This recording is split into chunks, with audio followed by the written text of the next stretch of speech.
आज सुबह सुबह विद्यालय पहुंचकर जैसे ही मैंने बायोमेट्रिक अटेंडेंस लगाया तो मेरा ध्यान प्राचार्य महोदया की ओर गया। वो काफी चिंतित नजर आ रही थी। तो मैंने उनसे पूछ लिया कि मैम, आप क्यों परेशान हैं? हेलो एवरीवन, मेरा नाम है आशुतोष और मैं केंद्रीय विद्यालय में पीआरटी हूँ। प्राचार्य महोदया ने बताया कि सोमवार को हमारे विद्यालय में उपायुक्त महोदय आने वाले हैं और उनका ग्रीन वेलकम करने के लिए हमें कुछ अच्छे डेकोरेटिव प्लांट्स चाहिए होंगे। चूंकि सिंघारसी नियर बाय सिटी से लगभग 60 किलोमीटर दूर है, तो प्लांट्स और बाकी की सामग्री कैसे आएगी, यही चिंता का विषय बना हुआ है। जब परिवार का मुखिया परेशान हो तो केंद्रीय विद्यालय परिवार का एक सदस्य होने के नाते मैंने तुरंत मैम को कहा, मैं ला दूंगा सारा सामान।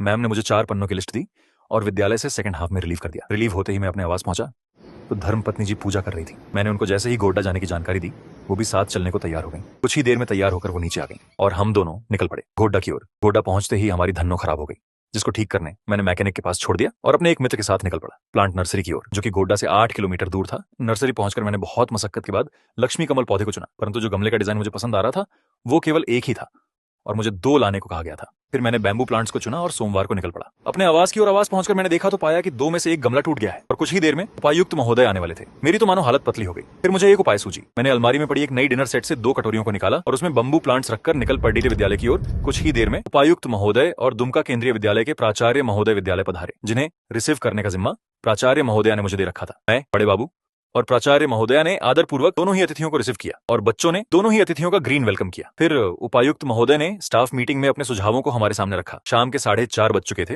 अब वक्त आ गया था अतिथियों के जाने का। हमने ससम्मान उन्हें विदा किया और कुछ ऐसे बीत गया आज का भी ये दिन।